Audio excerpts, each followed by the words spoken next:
Hello, Hi how are guys. you? Lovely to meet you. Nice to meet And you. I saw the film a couple of weeks ago, and it's fantastic. Weeks? Honestly. Yeah, a couple of weeks ago. Wow. A press screening, and I just think that this is probably the best adaptation of the game so far, Wow. because it was really funny. So let me ask you something that I've already asked the directors. Were you fans of the game at all? I mean, probably.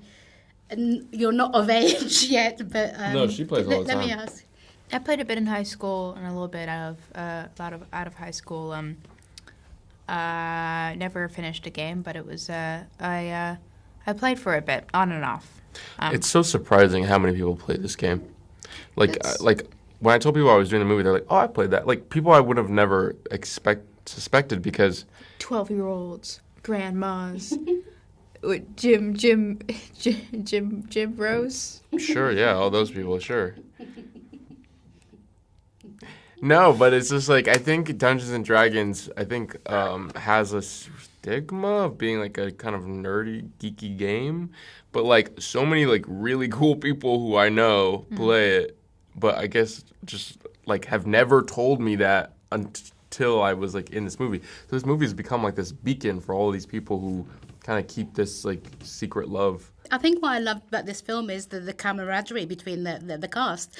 Talk me through sort of how the atmosphere around the when you were filming, and how you got on with the rest of the cast. Well, I think, I like them, and I think they like me. Why are you like this?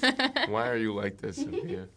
Well, I don't know. I think we get along relatively well, and it's nice seeing them again during this. Honestly, exhibition. the press has been more fun than shooting the movie. Wow. Oh wow! I think so because I don't know about that.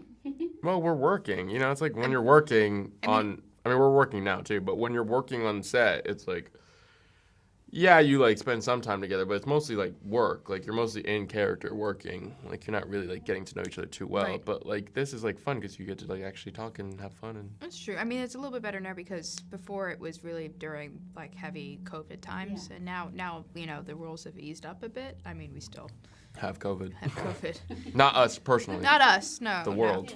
But we still take precautions, but we know about it more now. Before it was during the time where we were seriously like heavily like paranoid over it, and rightfully so. And so we couldn't really talk to each other or hang out that much. So it's nice to see each other again because we can actually like sort of hang out with each other. We're still really, really busy, not really. Yeah.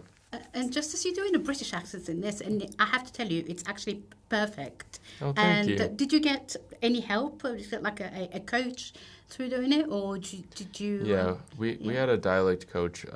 His name is Brendan Gunn, and he also wrote the languages, I'm pretty sure, that we speak in the film, and they all have like a grammar structure to them too.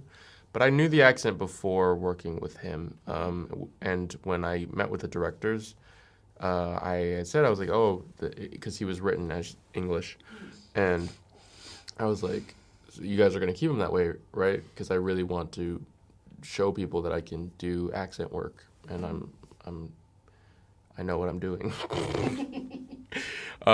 But he said, yeah, and then they were really happy too. But I always feel secure when someone English is like, the accent is good. Cause No, it's excellent. I want to talk to you about the effects, because I know you both worked on things that have CGI, but this has, on top of CGI, it also has a practical effects, which means that you have like real sort of things around you that you are working with.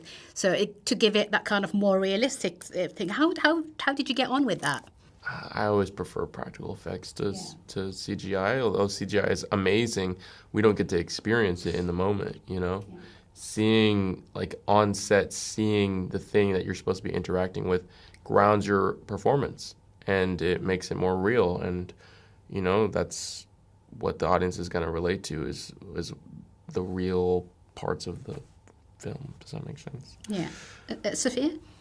Sophia, don't take 5 minutes to think of an answer. Practical effects were great.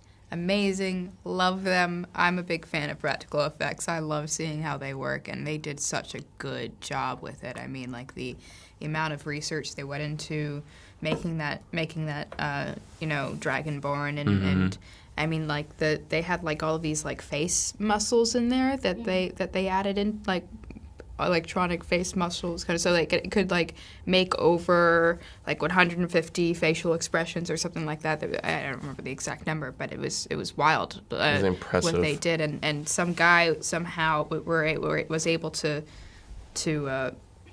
puppet this creature as it was talking, which is really hard to do, and I don't know how they did it, and it's fascinating. I would love to learn how to do that someday. Loads of people are calling it sort of a recall to loads of the classic sort of group movie, adventure movies, and I think titles just like Indiana Jones and things like that are being sort of cited at the same time. How does that make you feel? Feels good. I think that was the intention. I think, I mean, in the same vein, the practical effects really give you that nostalgic feel, even though practical effects have been evolving in the same way that CGI has been. But the entire movie has a classic adventure quality to it.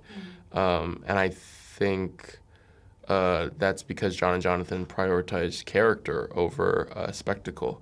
Even though there is lots of spectacle in this film. This movie's a lot of fun, but it still has heart. Ladies and gentlemen, you're watching Hey You Guys! Hey You Guys, huh? Hey, you guys. Is that from the Goonies? It is indeed, yes. Nice. Hey,